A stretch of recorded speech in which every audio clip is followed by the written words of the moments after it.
안녕하세요. 저는 오설록 디지털팀 박성준 차장입니다. 일본의 차노유, 중국의 공푸차 등 각 나라별로 주요한 차 문화가 꽃피워지고 있습니다. 오설록은 커피 일색인 한국의 차 시장에서 살아남아 우리의 차 문화를 널리 알리고자 합니다. 흔히들 오설록의 차밭이라고 하면 제주의 티 뮤지엄을 떠올리시곤 합니다. 티 뮤지엄은 오설록에서 운영하는 서광 차밭의 일부이며 그 밖에 한남 차밭, 돌송이 차밭을 포함한 100만 평의 광활한 면적에서 우리의 유기농 차를 생산하고 있습니다. 오설록의 차는 제주에 자연이 짙습니다. 공급도 높은 토양으로 인해 차는 깊은 뿌리를 내리게 되고 이로 인한 풍부한 영양분을 흡수하게 됩니다. 또한 평균 기온 16도의 온난한 아열대성 기후에서 잘 자라는 차에게 제주는 포근한 안식처가 되어줍니다. 제주의 물은 깨끗합니다. 화산 회토가 걸러낸 천연 안반수와 연평균 1800mm 이상의 풍부한 강수량은 제주의 토양을 사계절 내내 촉촉하게 만들어줍니다. 나아가 해발 200m에 자리 잡은 오솔록의 차밭은 낮에는 습도가 높은 더운 바닷바람과 밤에 습도가 낮은 시원한 바람으로 작물 생육에 최적화된 습도와 기온을 제공합니다. 마지막으로 바다로 인해 발생하는 바다 안개, 해무는 찻잎의 본색의 맛과 색을 진하게 하며 아미노산과 대안인 함량을 높여 영양가 높은 양질의 차를 만들어줍니다. 오솔록은 1979년부터 현재까지 40년이 넘는 기간 동안 차를 연구해온 한국의 브랜드입니다. 메모리인 제주, 신 오브 제주, 제주숲 동화 등 제주의 이야기, 풍경 등을 모티브하여 만들어낸 오설록만의 특별한 블렌딩 차는 오설록만의 차에 대한 사랑과 철학을 반영합니다. 이러한 차에 대한 사랑으로 2009년부터 일본의 월드티 컨테스트와 미국 월드티 엑스포에서 티 챔피언십 1위를 차지하며 한국의 자랑스러운 차 문화를 널리 알리고 있습니다.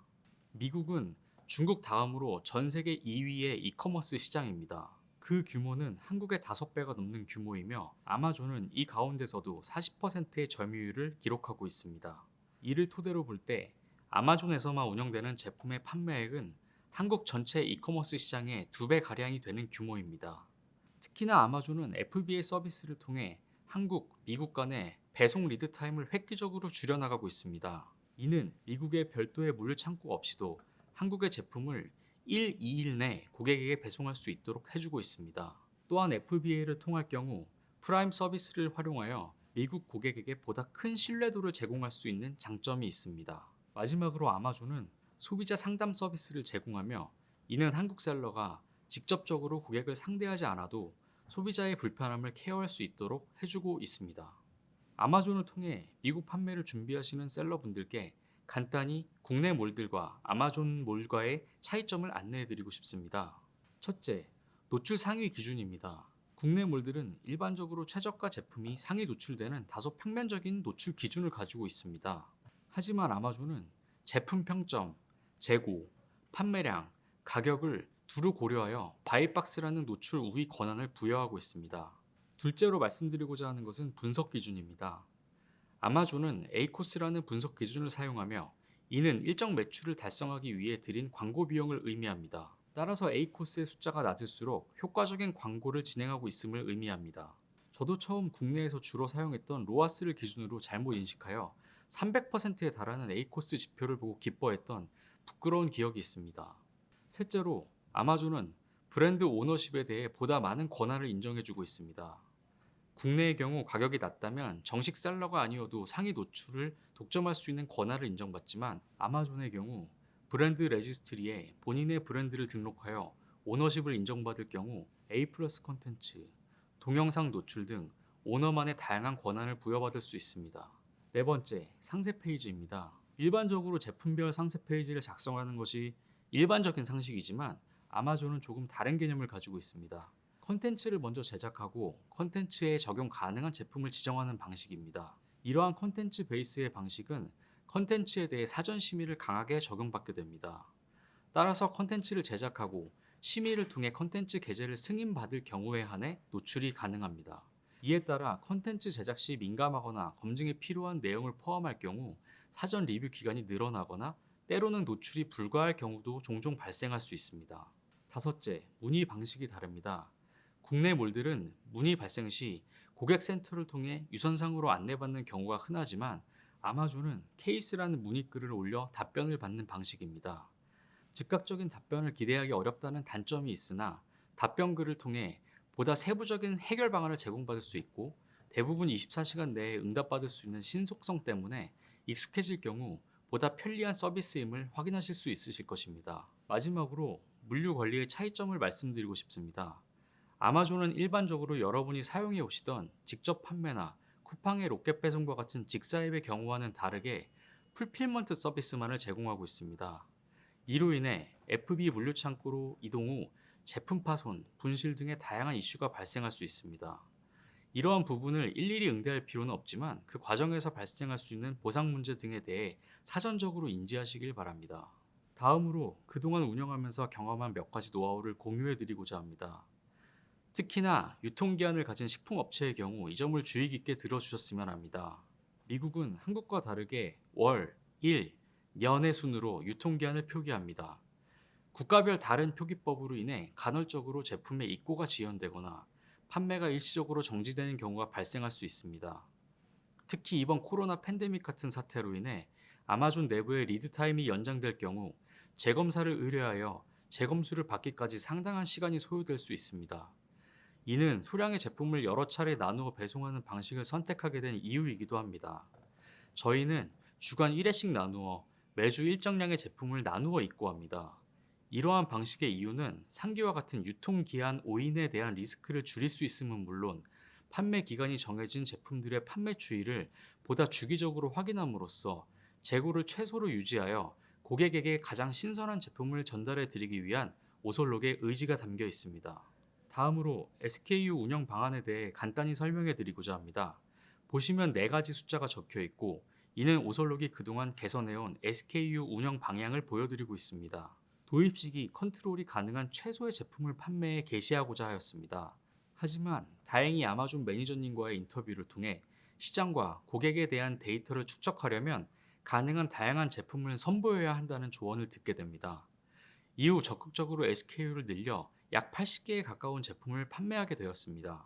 덕분에 2월 대비 4월의 경우 매출은 약 40배, 트래픽도 16배가 늘어나는 급격한 성장이 가능할 수 있었습니다. 이후 제품의 판매 추이별 카테고리를 나누어 운영하게 됩니다. 매출을 리드하는 제품군, 판매는 높지 않으나 꾸준한 제품군, 판매량이 적으나 구색상 필요한 제품군, 판매량이 미흡한 제품군 등으로 제품을 분리하였습니다. 현재는 판매량이 미흡한 제품을 딜리스팅하고 약 50개의 제품을 운영하고 있으며 강한 상품을 주축으로 최종 30개의 주력 제품을 운영하여 광고와 노출의 효율성을 더욱 끌어올릴 계획입니다. 다음으로 안내드릴 부분은 컨텐츠의 중요성입니다. 이커머스는 단순한 판매 기능뿐 아니라 그 자체로 매스미디어의 성격을 가지고 있다고 판단했습니다. 그만큼 브랜드와 제품을 노출할 때 가능한 오솔록의 아이덴티티를 보여주기도 하고 때로는 노출 영역의 목적에 충실하고자 노력했습니다. 예를 들어 브랜드 스토어와는 다르게 동영상의 경우 빠른 정보 전달을 주목적으로 하고 있었고 미국 소비자의 눈높이에 맞춰 보다 미국적인 콘텐츠를 제작하여 업로드하게 되었습니다.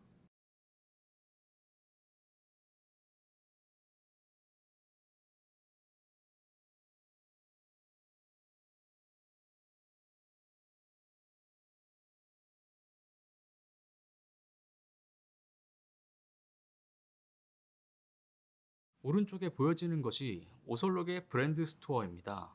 이 밖에 운영을 하시다 보면 A 플러스 컨텐츠, 동영상 등을 넣을 때마다 5%씩 매출이 증대된다는 이야기를 들어보셨을 겁니다. 하지만 실제로 A 플러스 컨텐츠를 제공하고 5%를 넘어 약 20%의 매출 상승 효과를, 동영상을 게재하고 약 50%의 매출 상승 효과를 나타내고 있는 상황입니다. 마지막으로 공유드리고자 하는 내용은 효율적인 키워드 광고 운영 부분입니다. 광고의 효율성은 매우 중요합니다. 아마존에 진출한 첫 달, 저희는 A코스 숫자는 매우 부정적이었습니다. 300%에 가까웠습니다. 이는 10만 원의 매출을 위해 30만 원의 광고비를 사용했음을 보여주는 지표로 내부적으로 광고를 지속해야 하는지에 대한 우려의 목소리도 있었습니다. 하지만 이 시점에서 저는 지속적인 광고 운영의 필요성을 말씀드리고 싶습니다. 미국인들의 브랜드 어웨어니스가 낮은 시점에서는 광고의 효율이 낮으나 광고를 지속함으로써 브랜드 인지도가 상승하면서 이 부분은 점차 개선될 부분이기 때문입니다. 또한 광고 운영 시 자동과 수동 세팅을 동시에 활용해 보시는 것을 추천드립니다. 처음 운영 시는 보통 자동 광고를 많이 활용하실 것입니다. 하지만 2, 3개월이 지난 시점에서 수동 광고의 비중을 높여 운영해 보시기를 권장해 드립니다. 더하여 한번 광고를 세팅하고 월간으로는 다시금 세팅을 변경해 주시기 추천드립니다. 수동의 경우 특정 워드별 소비자의 검색 빈도는 자주 변하게 됩니다. 세팅이 번거롭더라도 최소 1회 이상 월 단위로 세팅을 변경하십시오. 마지막으로 관련 앱을 충분히 활용하셨으면 합니다. 정글 스카우트나 헬리움 10과 같은 특정 키워드별 검색 빈도 등을 보기 쉽게 보여주는 다양한 구글 앱 등이 있습니다. 이러한 앱들을 활용하시면 운영의 편리성이 크게 상승됩니다. 마지막으로 오설록이 계획하고 있는 아마존 성장 전략을 간단히 소개하고자 합니다. 지난 7개월 동안 키워드, ERP, 쿠폰, 할인 등 다양한 내부 판촉 활동을 진행해 왔습니다. 하지만 정기 배송, 바인 등 추가적인 내부 프로그램을 활용하고 판촉물을 이용한 활동 등 내부적인 시스템을 활용하여 활동할 수 있는 여지가 많이 남아 있다고 생각합니다. 나아가 외적 확대를 꾀하고자 합니다. 아마존은 미국뿐 아니라 일본, 캐나다, 유럽, 남미에 이르기까지 다양한 국가들로 진출해 있으며 기존 시장에서 쌓아온 브랜드의 이점을 다른 시장에서 살릴 수 있는 다양한 장치들이 마련되어 있습니다. 예를 들어 미국 시장에 등록된 브랜드 등록의 경우 일본 아마존에서도 그대로 인정받을 수 있습니다. 이와 같은 이점을 살려 2020년 내 추가적인 국가로 시장 확대를 진행하고자 합니다. 아마존에서 판매하며 그동안 느낀 점은 꾸준함이 필요하다는 점입니다. 국내 업체들의 경우 미국 시장 내 브랜드 어웨어니스가 낮고 미국 시장과 아마존 생태계를 이해하는 일정 시간이 필요합니다. 저희도 미국 시장 진출 이후 꾸준한 노력의 결과로 실질적인 판매액이 첫월 대비 56배 성장하였고 2020년 내 100배 성장이 가능할 것으로 기대하고 있습니다. 이러한 성장의 배경에는 아마존에 대한 믿음을 가지고 꾸준히 운영했던 배경이 중요한 영향을 미쳤다고 생각합니다. 이러한 성장을 위해 리드타임을 감안할 때 바로 지금 성공을 위해 도전해 보시기 바랍니다.